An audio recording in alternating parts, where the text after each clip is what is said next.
জিয়াউৰ ৰহমান আপোনালোকৰ দল কংগ্ৰেছৰ সহযোগী কংগ্ৰেছৰ নেতাৰ এই শেহতীয়া বক্তব্য আৰু এতিয়া পুৰণি কথাবিলাকো আকৌ মানে উকিয়াইছে যেনেকৈ যে মল্লিকাৰ্জুন খাৰ্গে দলৰ সভাপতি তেখেতে ভূপেন হাজৰিকাই ভাৰত ৰত্ন পোৱাৰ সময়ত তেখেতে এটা বিৰূপ মন্তব্য কৰিছে যিটো কথালৈ অসমৰ ৰাইজৰ মাজত ক্ষোভ আছে গতিকে আজি এতিয়া তেওঁৰ পুত্ৰই এই কথা ক'লে গতিকে এই ক্ষেত্ৰত আপোনালোকৰ দলৰ স্থিতি কি আৰু কাৰণ মুখ্যমন্ত্ৰী বা অন্যান্য নেতাই আপোনালোকেও সমালোচনা কৰিছে লুৰিণজ্যোতি গগৈৰ কথাও মুখ্যমন্ত্ৰীয়ে উল্লেখ কৰিছে প্ৰণয়দা আপুনি কৈছে যে অসম জাতীয় পৰিষদ কংগ্ৰেছৰ সহযোগী আৰু কৈ পেলাই আপুনি প্ৰশ্নটোৰ অৱতাৰণা কৰিছে নিখন্দেহে আপুনি আমাক প্ৰশ্ন কৰিবই স্বাভাৱিক কথা কিন্তু কংগ্ৰেছৰে নেতা হওক বা যাৰেই নেতা হওক যাৰ বক্তব্যৰ দ্বাৰা অসমৰ ক্ষতি হোৱাৰ সম্ভাৱনা থাকে তেনেকুৱা বক্তব্য আমি কোনোদিন সমৰ্থন নকৰোঁ এতিয়া এই প্ৰশ্নটোৰ অৱতাৰণা হ'বলৈ পালে কেনেকৈ কৰ্ণাটকৰ এগৰাকী মন্ত্ৰীয়ে প্ৰশ্নটোৰ অৱতাৰণা কৰিছে অবভিয়াছলি তেওঁ বিচাৰিবই তেওঁৰ ৰাজ্যত কিবা এটা হওক কেন্দ্ৰীয় চৰকাৰৰ যিবোৰ সুবিধা সেই সুবিধাবোৰ কেন্দ্ৰীয় চৰকাৰখনে যদি ৰাজ্যসমূহৰ মাজত বিতৰণ কৰিলেহেঁতেন যে আজি তেওঁ যিটো কৰ্ণাটকৰ মন্ত্ৰীগৰাকীয়ে যিটো কথা কৈছে যে গুজৰাটত 5টা অসমত এটা তেওঁলোকক এটাও নাই এটা যদি কৰ্ণাটকক দি দিয়াহেঁতেন কেন্দ্ৰীয় চৰকাৰৰ কি ক্ষতি হ'লহেঁতেন নিশ্চয় ক্ষতি একো নহ'লহেঁতেন প্ৰশ্নটো আচলতে তেনেকুৱা আছিল অসমত বিষয়টো ৰাজনৈতিক দৃষ্টিকোণৰ ফালৰ পৰা বিজেপিৰ দলে বিশ্লেষণ কৰিছে মুখ্যমন্ত্ৰী মহোদয়ে বিষয়টো ৰাজনৈতিকভাৱে বিশ্লেষণ কৰিছে আৰু এইটো এটা ৰাজনৈতিক ইছ্যুত পৰিণত কৰিব খুজিছে কিন্তু আমি ক'ব খুজিছোঁ যে কেন্দ্ৰীয় চৰকাৰৰ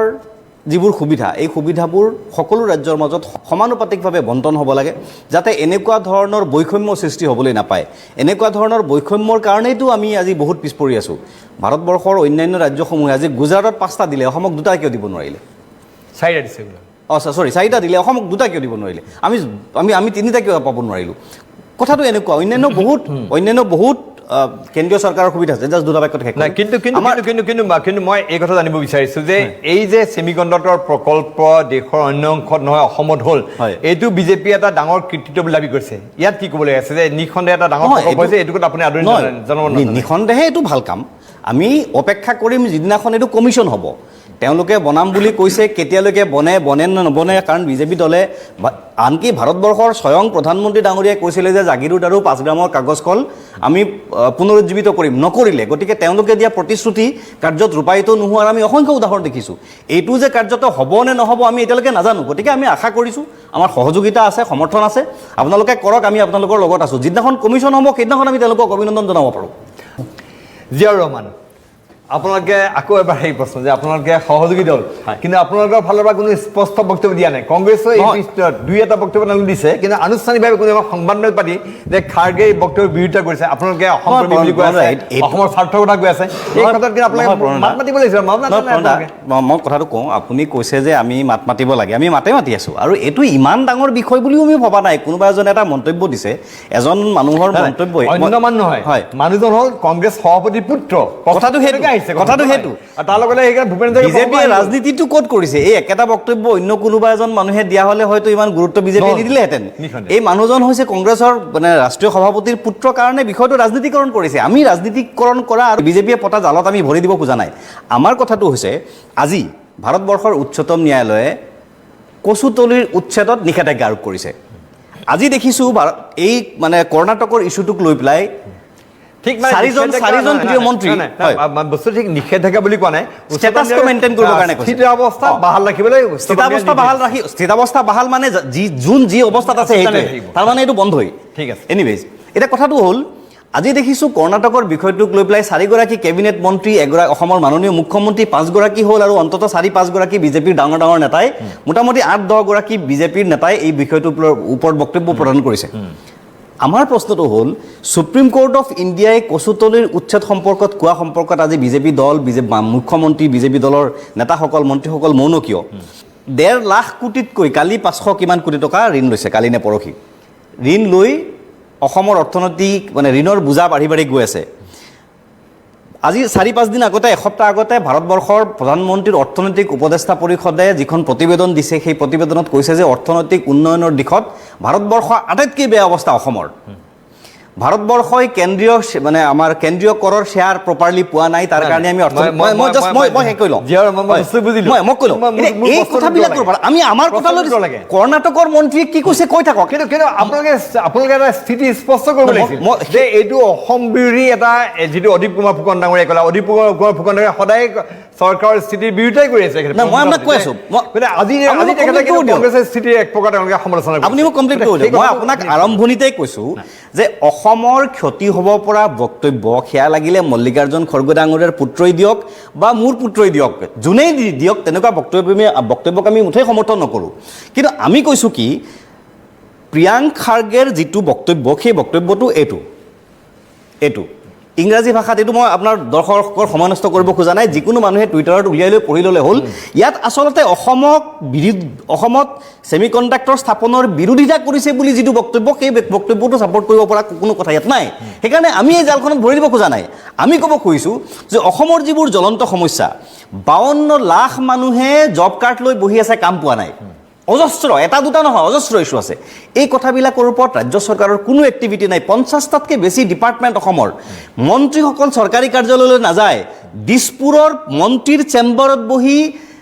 ব্যাপক দুৰ্নীতি সংঘটিত হোৱাৰ বাতৰি এইকেইদিন ধাৰাবাহিকভাৱে বাতৰি সংবাদ মাধ্যমত ওলাই গৈ আছে গোটেই চৰকাৰ মৌন আমি কৈছোঁ আমি অসমৰ বিষয় লৈ পেলাই কনচাৰ্ণ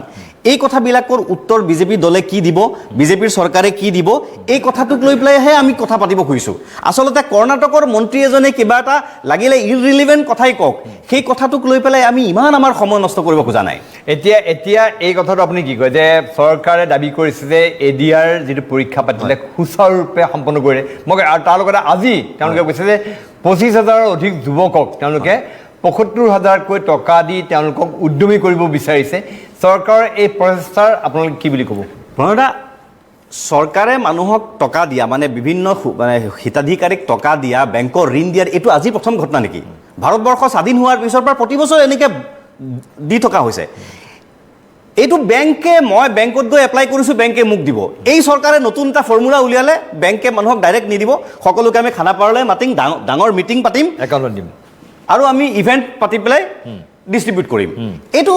এখন হৈছে ইভেণ্টমুখী চৰকাৰ প্ৰতিটো কামকে নাচ গানেৰে মানে চেলিব্ৰেট কৰি পেলাই তেওঁলোকে কৰিব খোজে আৰু এই যে পেণ্ডেলটো বনাই হৰ্ডিংটো লগাই এডভাৰটাইজমেণ্ট দিয়ে তাৰ বাবদ এটা এক্সট্ৰা বাজেট ধাৰ্য কৰা থাকে চৰকাৰী পুঁজি ব্যয়ৰ বাহিৰে বেলেগ কথা একো নাই আমি কৈছোঁ এইবিলাক ঠিক আছে কৰি থাকক ক'ব লগা নাই আমি যিকেইটা প্ৰশ্নৰ কথা এইমাত্ৰ মই আপোনাক ক'লোঁ যে আপোনালোকে কৈ আছে এইকেইদিন উচ্ছেদ হ'ব লাগে উচ্ছেদ কৰোৱাই আছে যিকেইগৰাকী বিষয়াই উচ্ছেদ কৰিছিল সুপ্ৰিম কোৰ্ট অফ ইণ্ডিয়াত সেই কেইগৰাকী বিষয়াৰ বিৰুদ্ধে কণ্টেম্প্ট অফ কোৰ্টৰ গোচৰ ৰুজু হৈছে জবাবদিহি কৰিছে চৰকাৰে এতিয়া আপোনালোকৰ চৰকাৰৰ ৰাজনৈতিক নীতিয়ে আপোনালোকৰ দলৰ ৰাজনৈতিক নীতিয়ে সেই বেচেৰা বিষয়া কেইজনক বিপদত নেপেলালেনে আপোনালোকে এই প্ৰশ্নবিলাকৰ উত্তৰ দিয়ক আপোনালোকে এইবিলাক প্ৰশ্নৰ উত্তৰ দিয়ক যে আপোনালোকে ঋণ লৈ আছে অসমৰ মানুহে এতিয়া আজি আপুনি বজাৰত সোমাব নোৱাৰে আমাৰ ঠিক আছে মই পোনে যাব বিচাৰিছোঁ জিয়াউৰ ৰহমান আপোনালোকৰ ওচৰলৈ ইতিমধ্যে আপোনালোকৰ দলৰ নেতাৰ মই অথনি কৈছিলে কথাটো দলৰ নেতাই মাত মাতা নাই বুলিও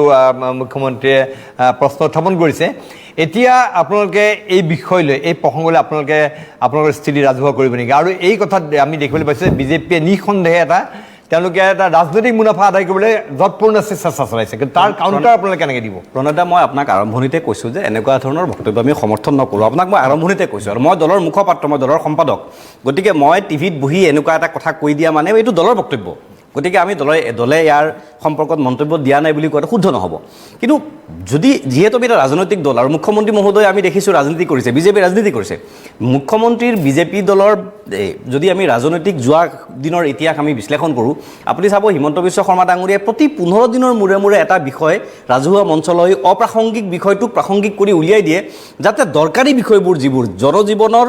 জীৱন মৰণৰ যিবোৰ প্ৰশ্ন জীৱন ধাৰণৰ যিবোৰ প্ৰশ্ন সেই প্ৰশ্নবোৰৰ পৰা যাতে সংবাদ মাধ্যম ৰাইজ সকলোৰে দৃষ্টি আঁতৰত থাকে আৰু সেই অপ্ৰাসংগিক বিষয়বোৰ প্ৰাসংগিক কৰি সেইবোৰক আলোচনাত যাতে সকলো ব্যস্ত হৈ থাকে তেনেকুৱা এটা ইস্যু উলিয়াই দিয়ে তেখেতে ভাবিছিল ক্ল'জ 6 ইস্যুটো লৈ পেলাই অলপমান দিন চলাই যাব কিন্তু ক্ল'জ 6 তেখেতৰ বুমেৰাং হ'ল উচ্ছেদ তেখেতৰ বুমেৰাং হ'ল মিয়া ইস্যু তেখেতৰ বুমেৰাং হ'ল এতিয়া নতুন ইস্যু এইটো সেইকাৰণে আমি বিষয়টোক ইমান বহুত বেছি গুৰুত্ব দিবলগীয়া বিষয় বুলি ভবা নাই অসমৰ বিৰুদ্ধে অসমীয়াৰ বিৰুদ্ধে দিল্লীত বহি অসমৰ বাহিৰত বহি কথা কোৱা বিভিন্ন নেতা বিভিন্ন ব্যক্তি আমি ইতিহাস সাক্ষী আমি দেখি আহিছোঁ গতিকে অসমৰ বিষয়ে এই মানুহগৰাকীয়ে কৰা বক্তব্যই যে অসমক বহুত পৰিমাণে কিবা এটা ক্ষতি কৰি দিব আমি সেইটোও ভবা নাই আমি ভাবিছোঁ আমাৰ নিজৰ বিষয়বোৰত যদি আমি গুৰুত্ব দিব পাৰোঁ আমি আমাৰ কথাবোৰ যদি আলোচনা কৰিব পাৰোঁ আৰু সেইকাৰণেতো আমি সদায় কওঁ যে আমি আঞ্চলিক ৰাজনীতি জাতীয়তাবাদী ৰাজনৈতিক দৰ্শনৰ কথা আলোচনা এইকাৰণে কৰোঁ যে আমি আমাৰ ভাগ্য আমি যাতে নিৰ্ধাৰণ কৰিব পাৰোঁ আজি দিল্লীত বহি কোনোবা এজন মানুহে আমাৰ ভাগ্য নিৰ্ধাৰণ কৰিব সেইটো নহয় ভাৰতবৰ্ষৰ সংবিধানৰ স্পিৰিটে আমাক যিটো মানে ইউনিয়ন অফ ষ্টেটৰ কথা কৈছে আমাৰ ৰাজ্যৰ শক্তি বৃদ্ধি কৰিব পাৰিলে ইয়াত চৰকাৰখন আমি যদি শক্তিশালী কৰিব পাৰোঁ জনসাধাৰণৰ কণ্ঠক যদি আমি শক্তিশালী কৰিব পাৰোঁ দিল্লীত এটা নহয় 10টা ছেমি কণ্ডাক্টৰ বা এনেকুৱা ধৰণৰ মেচিন আমি ইণ্ডাষ্ট্ৰি আমি আজৰি আনিব পাৰোঁ 2018 চনত বিজেপি চৰকাৰে অসমত ইনভেষ্টমেণ্ট ছামিট পাতিছিলে 100 কোটি টকা খৰচ কৰি আমাৰ হেৰিত ষ্টেডিয়ামত 100 কোটি টকা খৰচ কৰি ইনভেষ্টমেণ্ট ছামিট পাতিছিলে ভাৰতৰ প্ৰধানমন্ত্ৰী আহিছিলে 20 লাখ কোটি টকাৰ ফৰেইন ইনভেষ্টমেণ্ট আহিব বুলি স্বয়ং প্ৰধানমন্ত্ৰী ডাঙৰীয়া ঘোষণা কৰা মোৰ মনত পৰে আমি সকলোৱে দেখিছোঁ ঢাকঢোল বজাইছিলে ইনভেষ্টমেণ্ট কিমান টকা আহিল এটকাৰো ইনভেষ্টমেণ্ট নাই সেইকাৰণে আমি কৈছোঁ যে আমাৰ শুভেচ্ছা আছে আমাৰ সহযোগিতা আছে ছেমি কণ্ডাক্টৰ হওক কিন্তু অকল ছেমি কণ্ডাক্টৰে আমাৰ লক্ষ্য নহয় আৰু এইটো যে আমি প্ৰাপ্তি এইটোতে আমাৰ শেষ সেইটো নহয়